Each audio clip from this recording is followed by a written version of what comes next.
Good morning everyone. आप सभी का क्लियर यूपी पीसीएस चैनल में स्वागत है। और आज हम हमारे चैनल में इकोनॉमिक्स का फर्स्ट लेक्चर स्टार्ट करने जा रहे हैं। हम इस लेक्चर में टू द पॉइंट और शॉर्ट ब्रीफ लेक्चर डिस्कस करेंगे उन कॉन्सेप्ट्स का जिन पे क्वेश्चंस बार बार आते हैं। आपको कुछ भी स्क्रीनशॉट लेने या नोट्स बनाने की ज़रूरत नहीं है, क्योंकि जो ये कॉन्सेप्ट आज हम डिस्कस कर रहे हैं ये कोई कॉन्सेप्ट्स बार बार आएंगे और इनका मल्टीपल रिवीजन होगा, और जितने बार रिवीजन होगा उतने बार ये कॉन्सेप्ट हमारे दिमाग में बैठ जाएंगे। तो सबसे पहले इकोनॉमिक्स क्या है, लिखने की चीज़ नहीं है, आपको दिमाग में बैठने चाहिए। अगर आपके कॉन्सेप्ट का एनालिसिस आपको आ गया है तो आपको कुछ भी नोट्स बनाने की ज़रूरत नहीं है।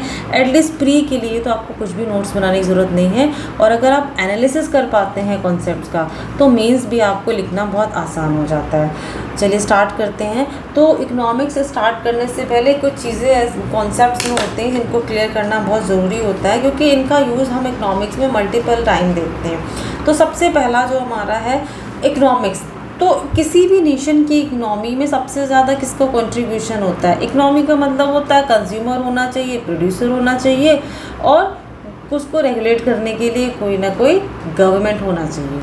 तो इसका मतलब है अगर हम बात करें कंज्यूमिंग सेक्टर यानी कि हाउस होल्ड, प्रोड्यूसिंग सेक्टर यानी कि इंडस्ट्री सेक्टर, और गवर्नमेंट, इन तीनों को मिला देते तो हमारे क्या बन जाता है? डोमेस्टिक इकनॉमी बन जाती है। तो सिंपल से डेफिनेशन होगी हमारी इकनॉमिक्स की।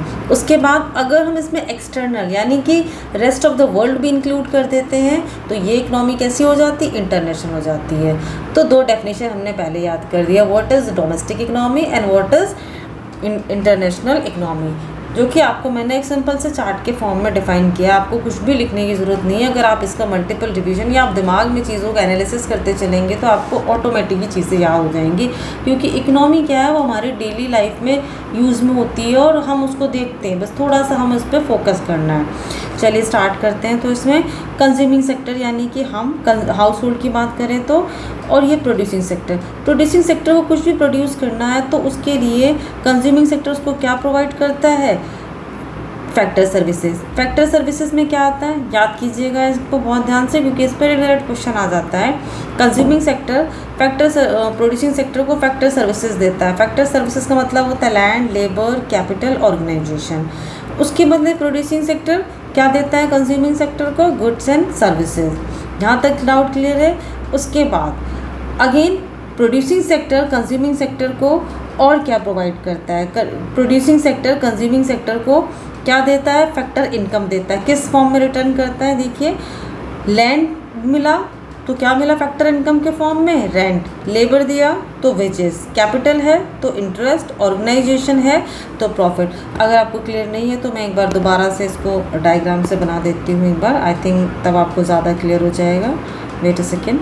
हाँ, कंज्यूमिंग सेक्टर ने फैक्टर सर्विसेज दिया प्रोड्यूसिंग को, तो प्रोड्यूसिंग सेक्टर ने इनको क्या प्रोवाइड किया?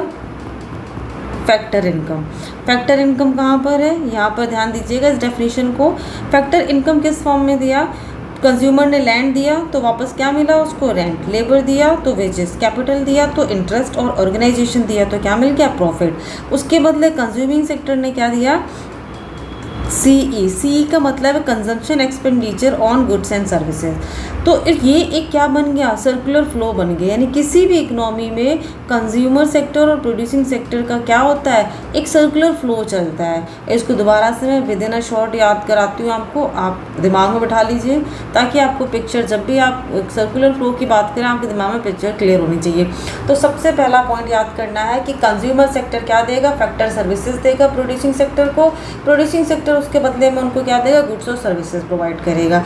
और प्रोड्यूसिंग सेक्टर फैक्टर सर्विसेज के बदले में क्या प्रोवाइड करेगा? Factor income. फैक्टर इनकम क्या होता है? इन दो चीज़ों को बहुत ध्यान से याद करना है, क्योंकि इस पे क्वेश्चन आते ही हैं। नहीं आता है तो इसके कॉन्सेप्ट बहुत ज़्यादा यूज़ में आते हैं और इसको रटना नहीं, समझना है। फैक्टर सर्विसेज का मतलब क्या हो जाता है? लैंड देंगे तो वापस क्या मिलेगा हमको? रेंट मिलेगा। लेबर देंगे तो वेजेस मिलेगा। कैपिटल देंगे तो इंटरेस्ट मिलेगा, और ऑर्गेनाइजेशन देंगे तो प्रॉफिट मिलेगा। तो ये हमारा कंज्यूमिंग सेक्टर की तरफ से था, और ये हमारा किसकी तरफ से था? प्रोड्यूसिंग सेक्टर की तरफ से। तो सिंपल सा है, ये क्या बन गया? सर्कुलर फ्लो बन गया। यहाँ तक आपका सर्कुलर फ्लो का कॉन्सेप्ट क्लियर हो गया। आई थिंक आपने बिठा लिया होगा। इसी सर्कुलर फ्लो में एक वर्ड आता है रियल फ्लो और एक आता है मनी फ्लो। अगर हम रियल फ्लो की बात करें तो देखिए, रियल फ्लो का मतलब क्या होता है, फैक्टर सर्विसेज। जहाँ पे भी रियल की बात करेंगे वहाँ पर फैक्टर सर्विसेज आ जाता है। फैक्टर सर्विसेज याद कीजिए, फैक्टर सर्विसेज में क्या था, कंज्यूमिंग सेक्टर फैक्टर सर्विसेज किसको प्रोवाइड करता है, प्रोड्यूसिंग सेक्टर को। प्रोड्यूसिंग सेक्टर उसके बदले में क्या है, गुड्स एंड सर्विसेज देता है, किसको देता है, कंज्यूमिंग सेक्टर को। तो ये जो फ्लो हुआ इसको हम क्या बोलते हैं, रियल फ्लो हो जाता है। मनी, जहाँ पर मनी इन्वॉल्व होगी, मनी कैसे मिलेगी, इसको देखते हैं producing sector. Producing sector factor income देता है, किसको देता है, कंज्यूमिंग सेक्टर को। और वापस से कंज्यूमिंग सेक्टर क्या करता है, कंज्यूमिंग एक्सपेंडिचर करता है, किसके ऊपर, प्रोड्यूसिंग सेक्टर के ऊपर। तो इसमें बहुत ज़्यादा सोचने की ज़रूरत नहीं है। जहाँ पर मनी की बात आती है, मनी का मतलब क्या हो जाता है, इनकम, यानी कि इनकम की बात कर रहे हैं तो इनकम क्या था, फैक्टर इनकम। तो सिंपल सा है, अगर डेफिनेशन आ जाता है या स्टेटमेंट आ जाता है इसमें से करेक्ट या मैच करने के लिए, तो आप क्या करेंगे, मनी फ्लो का मतलब हो जाता है प्रोड्यूसिंग सेक्टर जो फैक्टर इनकम देता है कंज्यूमिंग सेक्टर को, और वापस से कंज्यूमिंग सेक्टर उसको क्या प्रोवाइड कराता है, consumption expenditure on goods and services. तो अगर आपको मनी की डेफिनेशन, मनी फ्लो की डेफिनेशन याद है तो ऑब्वियसली इसका अपोजिट क्या हो जाएगा, रियल फैक्टर।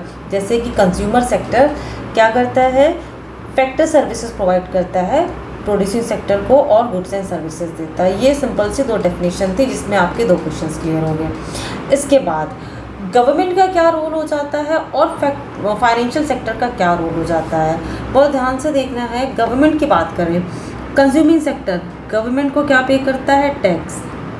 जब भी कंज्यूमर टैक्स पर पे करेगा वो हमेशा डायरेक्ट होगा। अगर ये टैक्स पे करेगा तो सरकार इनको वापस क्या करती है, transfer of payment, transfer payment का यहाँ से सरकार इनको प्रोवाइड करती है। उसके बाद प्रोड्यूसिंग सेक्टर गवर्नमेंट को क्या पे करता है, टैक्स, लेकिन टैक्स कैसा पे करते हैं, इनडायरेक्ट, और ये वापस बदले में प्रोड्यूसिंग सेक्टर को क्या देती है, ये देती है सब्सिडी। तो दोबारा से ध्यान दीजिएगा, सब्सिडी तो सिंपल सा कॉन्सेप्ट है, जो हाउस होल्ड होते हैं वो टैक्स पे करते हैं सरकार को, सरकार बदले में उनको ट्रांसफ़र पेमेंट करती है। जो इंडस्ट्रियल सेक्टर होते हैं वो सरकार को टैक्स पे करते हैं इनडायरेक्ट, और बदले में क्या मिलती है उनको, सब्सिडी। ट्रांसफ़र पेमेंट का क्या मतलब होता है, वो पेमेंट जिससे आप सर्विसेज नहीं दे रहे हो बट आपको फ़ायदा मिल रहा है, यानी कि आपको बिना कुछ काम किए कोई पेमेंट देता है तो उसको क्या बोलते हैं, ट्रांसफ़र पेमेंट मिलते हैं। उसका बेस्ट एग्जांपल है पेंशन।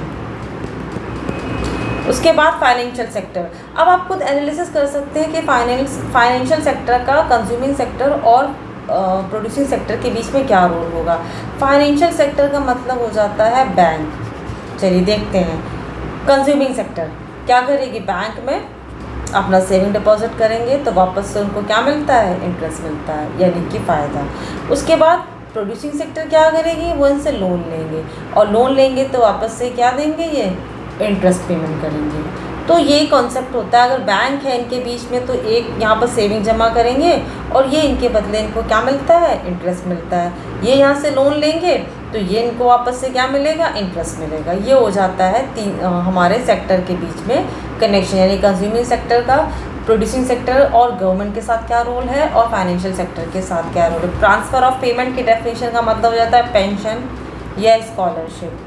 उसके बाद सब्सिडीज़ का मतलब क्या हो जाता है, ये हमेशा किसको मिलता है, प्रोड्यूसिंग सेक्टर को। वो सुविधा जिससे क्या हो जाता है, आपको on behalf of consuming sector ये पेमेंट किसको मिलता है, प्रोड्यूसिंग सेक्टर को मिलता है, यानी on behalf of consuming sector. चलिए लास्ट एक रिलेशन देखते हैं। ये तो डोमेस्टिक इकोनॉमी में हमने देख लिया कि सरकार का और बैंक का कंज्यूमर और प्रोड्यूसर के साथ क्या कनेक्शन होता है। सिंपल सा कॉन्सेप्ट है। अगर कंज्यूमर की बात करते हैं, एक्सटर्नल सेक्टर मतलब आउट ऑफ द इंडिया की बात करें तो ये क्या हो रहा है, जा रहे हैं मैन, तो ये क्या वापस आएगा, यहाँ से रेमिटेंस आएगा। बाहर नौकरी करने जाएंगे तो यहाँ पे पैसा भेजेंगे तो किस फॉर्म में आएगा, रेमिटेंस के फॉर्म में आएगा। सिंपल। प्रोड्यूसर कोई प्रोड्यूस करेगा तो वो बाहर क्या भेजेगा, इम्पोर्ट करेगा, एक्सपोर्ट करेगा गुड्स को, ठीक है, और बदले में क्या मिलेगा इनको, रिसिप्ट मिलेगी एक्सपोर्ट की। अब एक्सपोर्ट के साथ साथ और क्या हो सकता है, इंपोर्ट भी कर सकता है, और वापस से क्या मिलेगा, इंपोर्ट रिसिप्ट। ये क्लियर हो गया आपको। तो इस तरह से हमारा 3 सेक्शन है। एक गवर्नमेंट सेक्टर, फाइनेंशियल सेक्टर और एक्सटर्नल सेक्टर, और इन तीनों का रिलेशन किसके साथ है? सरकार, कंज्यूमर सेक्टर के साथ और प्रोड्यूसिंग सेक्टर के साथ। तो अभी जो हमने पढ़ा उसका बिल्कुल टू द पॉइंट क्रक्स अगर देखिए तो ये क्या है हमारी, ये है डोमेस्टिक इकोनॉमी और ये है हमारी एक्सटर्नल इकोनॉमी।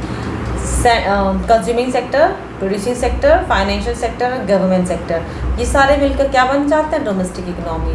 और अगर इंटरनेशनल इकोनॉमी की बात करें तो उसमें क्या इंक्लूड हो जाता है? External sector. तो ये था हमारा सिंपल सा कॉन्सेप्ट सर्कुलर फ्लो।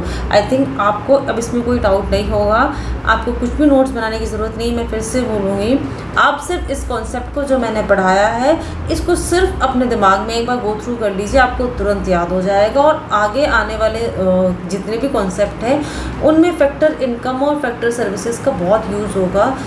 तो आई विश कि इस आग बंद कीजिए, लेक्चर को क्लोज होने के बाद एक बार सिर्फ अपने दिमाग में गो थ्रू कीजिए कि आपने सर्कुलर इकोनॉमी में क्या पढ़ा। सर्कुलर इकोनॉमी में आपने 3 चीज़ें पढ़ी। मैं एक बार क्विक रिवीजन करा देती हूँ आपका। आपने 3 चीज़ें पढ़ी हैं।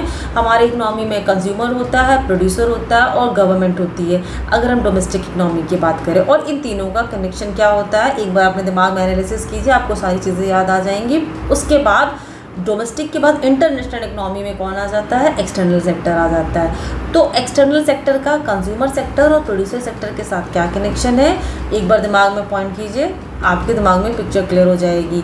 और जो बेसिक पॉइंट है इस पर वो है फैक्टर सर्विसेज, यानी कि सर्विसेज, और उससे क्या मिलेगा आपको? फैक्टर इनकम मिलेगा। तो फैक्टर सर्विसेज क्या होती है? Land, labour, capital, organisation. Land है तो रेंट मिलेगा, लेबर है तो वेजेस मिलेंगे, कैपिटल है तो इन्वेस्टमेंट इंटरेस्ट मिलेगा, और ऑर्गेनाइजेशन है तो आपको क्या मिलेगा? प्रॉफिट मिलेगा। तो सिंपल सा कॉन्सेप्ट है सर्कुलर फ्लो इन इकोनॉमी। इस पे कम से कम आपके 2 क्वेश्चंस होंगे और जो कि अभी मेरी तरफ से क्लियर है। आपको सिर्फ चलते बैठते उठते सिर्फ ये दिमाग में सर्कुलर फ्लो आपके दिमाग में चलना चाहिए और आपके कॉन्सेप्ट क्लियर हो जाएंगे। तो आज के लिए हम इस लेक्चर को यहीं पर ख़त्म करते हैं और अगले लेक्चर में हम एक नए कॉन्सेप्ट के साथ वापस से आएंगे। तो थैंक यू दोस्तों, Jai Hind, good bye, have a good